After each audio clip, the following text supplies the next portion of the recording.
हाय दोस्तों, आप लोग कैसे हैं। आशा करता हूँ आप लोग अच्छे होंगे। आज मैं मौर्य साम्राज्य से संबंधित कुछ महत्वपूर्ण प्रश्नों को बताऊंगा जो इस प्रकार से हैं। आज का पहला प्रश्न है दोस्तों, मौर्य काल का शासन कब से कब तक रहा है।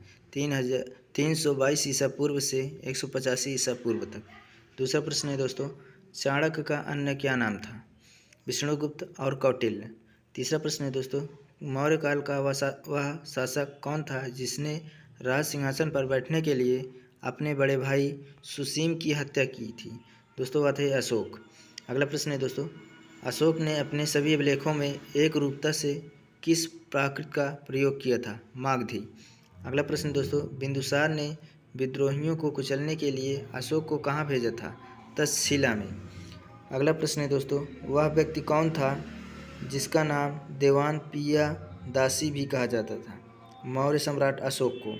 अगला प्रश्न है दोस्तों, कौटिल्य यानी चाणक्य किसका प्रधानमंत्री था।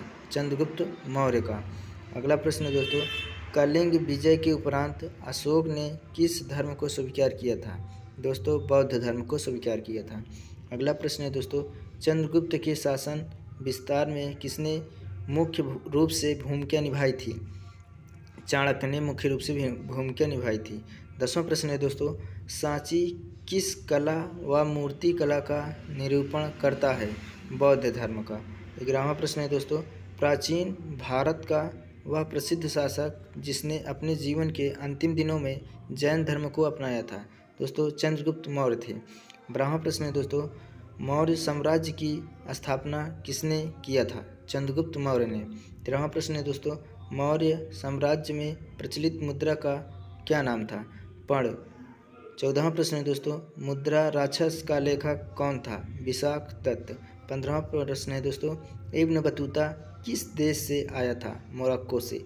अगला प्रश्न है दोस्तों, मालवा, गुजरात और महाराष्ट्र किस शासक ने पहली बार जीता था। चंद्रगुप्त मौर्य ने।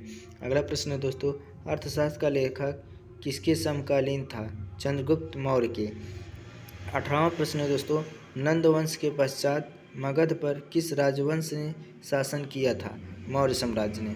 19वां प्रश्न है दोस्तों, मौर्य काल में शिक्षा का सर्वाधिक प्रसिद्ध केंद्र था तक्षशिला। 20वां प्रश्न है दोस्तों, मेगास्थनीज की पुस्तक का नाम क्या है। इंडिका।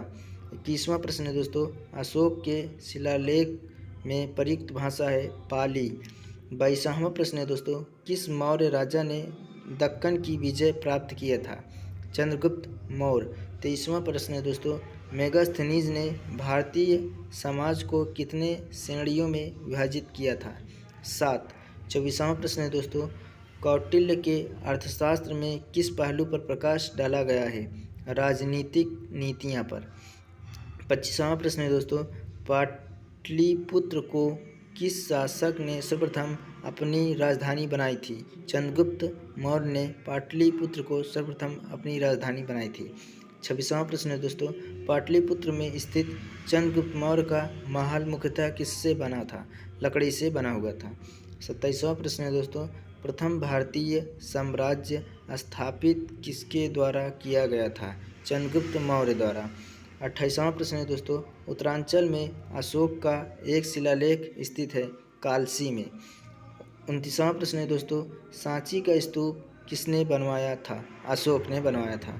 30वां प्रश्न है दोस्तों, अशोक के शिलालेखों को पढ़ने वाला प्रथम अंग्रेज कौन था। James Prinsep.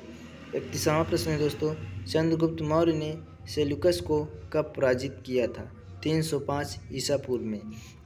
32वां प्रश्न है दोस्तों, प्रसिद्ध यूनानी राजदूत मेगास्थनीज भारत में किसके दरबार में आया था। चंद्रगुप्त मौर्य के। 33वां प्रश्न है दोस्तों, मौर्य वंश का कौन सा राजा प्रायः जनता के संपर्क में रहता था। अशोक।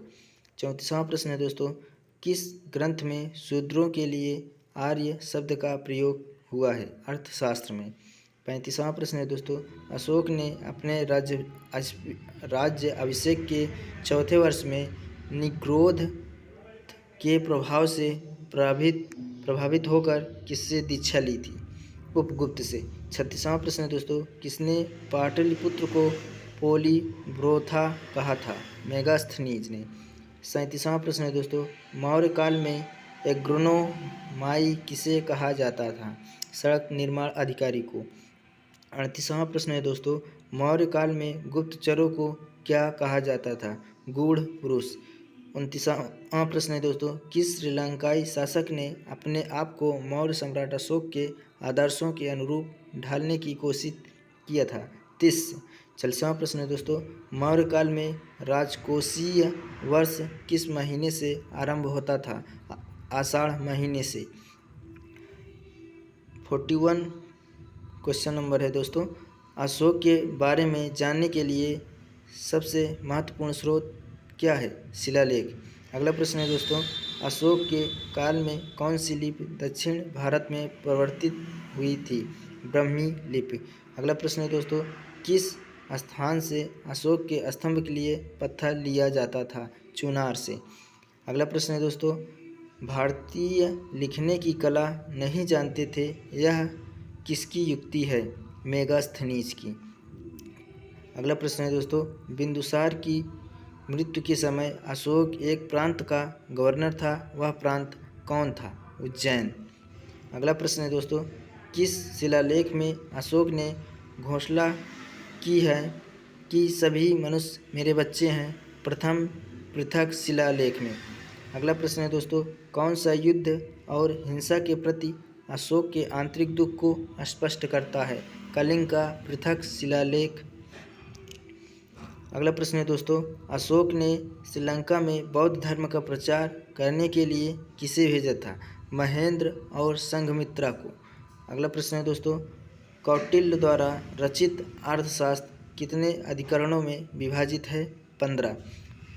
लास्ट प्रश्न दोस्तों, आज का लास्ट प्रश्न है दोस्तों, अशोक का समकालीन तुर्मय कहाँ का राजा था? मिस्र का। दोस्तों, अगर वीडियो अच्छा लगे तो चैनल को लाइक शेयर सब्सक्राइब करें। जय हिंद।